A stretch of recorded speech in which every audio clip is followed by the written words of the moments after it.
कैसे हैं। एग्जाम को अंदर पटना चैनल पे स्वागत है। टीआरई 1 का मामला हो दोस्तों, चाहे टीआरई 2 का हो, चाहे टीआरई 3 का हो, तीनों में जो है अपार धांधली हुआ है। अपार धांधली का मतलब क्या हुआ? धांधली इस कदर हुआ है कि जहां पे सीटों का संख्या 800 रहता है, वहां पे मात्र बिहारी का 44 लड़का का रिजल्ट होता है और अदर स्टेट वाले का 538 लड़का का रिजल्ट होता है। तो क्या है पूरा मामला? पूरा मामला हम बताते हैं आपको डिटेल में। यहाँ पे पूरा ध्यान से देखिएगा कि मात्र 44 लोगों का ही रिजल्ट हुआ बिहार के अभ्यर्थी का और 538 अभ्यर्थी का रिजल्ट हुआ अदर स्टेट का, जिसमें सबसे ज्यादा जो है रिजल्ट किसका हुआ है? तो उत्तर प्रदेश का। ये दिव्यांग कैटेगरी का हम बात कर रहे हैं सिर्फ, इस बात को ध्यान दीजिएगा। ये बात जो है दिव्यांग कैटेगरी का है। ये डोमिसाइल नीति अगर इस बार नहीं लागू हुआ टीआरई 4.0 में तो आप लोग पूरी तरह से बर्बाद हो जाइएगा, इस बात को याद रखिए। और बर्बाद करने में अगर किसी का हाथ है तो बिहार के गवर्नमेंट का है। हम खुल के बोलते हैं, हम खुल के किसी को नहीं बोलते हैं, लेकिन हम पहला बार खुल के बोल रहे हैं कि आप देख लीजिए, आंकड़ा आपको बताएगा कि आप हैरान रह जाइएगा। देखिए ये आंकड़ा है टीआरई 1 का। टीआरई 1 का देख लीजिए, 1 to 5 में जो है आपको 268 दिव्यांग अभ्यर्थी चुने गए हैं। मतलब 1 to 5 में जो है 1 to 5 का सिलेक्शन हुआ टीआरई बीपीएससी टीआरई 1.0 में 268 दिव्यांग शिक्षक का जो है चयन हुआ। अब जो है 252 जो है उत्तर प्रदेश के चुने गए। अब एक बात बताइए आप कि अदर स्टेट में जाइएगा, आप अगर बिहार के ओबीसी हैं या बिहार के एससी एसटी हैं तो क्या अदर स्टेट में आपको आरक्षण का लाभ मिलेगा? बिल्कुल नहीं मिलेगा। लेकिन बिहार में देख लीजिए, आरक्षण का लाभ उन लोग को मिल गया, अदर स्टेट वाले को इतना मिल गया भाई कि 1 to 5 में 268 में 252 जो है अदर स्टेट वाले का ही चयन हो गया। ये बताइए तो इन लोग का नौकरी कौन कौन बोल रहा है कि इसका नौकरी नहीं जाएगा? इसका नौकरी 100% ही फर्जीवाड़ा तरह से करके आया है और इसका 100% इसका नौकरी जाएगा। अब देखिए टीआरई 2 का मामला देखिए, टीआरई 2 का देखिए मामला। टीआरई 2 का क्या है? टीआरई 2 में 9-10 में जो है 43 दिव्यांग अभ्यर्थी का चयन हुआ है, जिसमें 8 बिहार के हैं, 35 अन्य राज्य का है। ये क्या बताइए, क्या आंकड़ा है ये पूरी तरह से? ये टीआरई 3 का 2.0 का देख लीजिए, 2.0 का ही देख लीजिए, बीपीएससी टीआरई 2.0 का आपको 6 to 8 में 952 महिलाओं में 776 जो है बिहार के बाहर के हैं। मतलब 952 में 776 बिहार के बाहर के हैं, जब होना चाहिए 776 बिहार का, लेकिन उल्टा यहाँ पे डाटा है।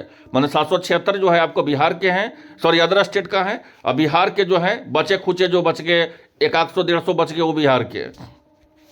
अब बताइए नियम क्या कहता है? नियम के देखिए आरटीआई का डाटा के अनुसार है, ये देख सकते हैं। अब नियम क्या कहता है? नियम तो यही बोलता है कि दूसरे राज्य के अभ्यर्थी को नहीं मिलना था दिव्यांग में आरक्षण।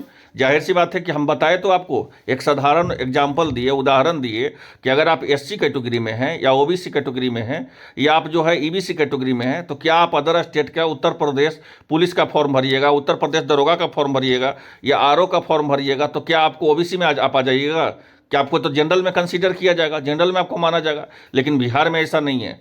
बिहार में क्या है भाई कि अगर आप बिहार में जो है, बिहार में ये मामला है कि यहाँ पे पूरी तरह से जो है बगलिंग हुआ है, 100% यहाँ पे धांधली हुआ है। और इन लोग का जो है अगर ढंग से एक आदमी भी अगर इसमें सजग हो गया तो सारा का जो है नौकरी चला जाएगा, इस बात को मान लीजिए। और देखिए यहाँ पे क्या मामला है। मामला है कि 800 दिव्यांग में मात्र जो है 44 को ही बिहार का नौकरी हुआ है बच्चा के, जबकि 538 का जो है अदर स्टेट वाले को नौकरी हुआ है। जबकि 121 जो है सफल ज़्यादा कहाँ के हैं, तो 100 सफल जो है ज़्यादा है आपको उत्तर प्रदेश के 115 रहने वाले हैं, ज़्यादा सफल है।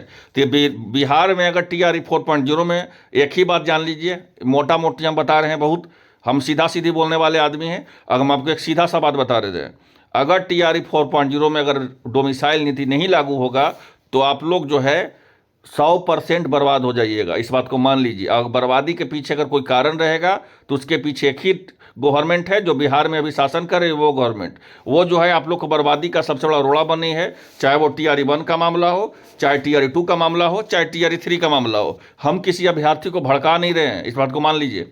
कोई वीडियो को देखेंगे तो बोलेंगे कि आप लड़का को भड़का रहे हैं, हम लड़का लोग को भड़का नहीं रहे हैं। लेकिन ये मामला देखिए, ये जो मामला है ये आरटीआई के द्वारा किया गया है, आरटीआई के द्वारा ये जानकारी मिला है। हम आपको ऐसे आरटीआई के द्वारा सैकड़ों डाटा दिखाए हैं कि 1200 सीट है, 800 अदर स्टेट के हैं, 400 बिहार के हैं, 1000 सीट है, 900 अदर स्टेट के हैं, 100 बिहार के हैं।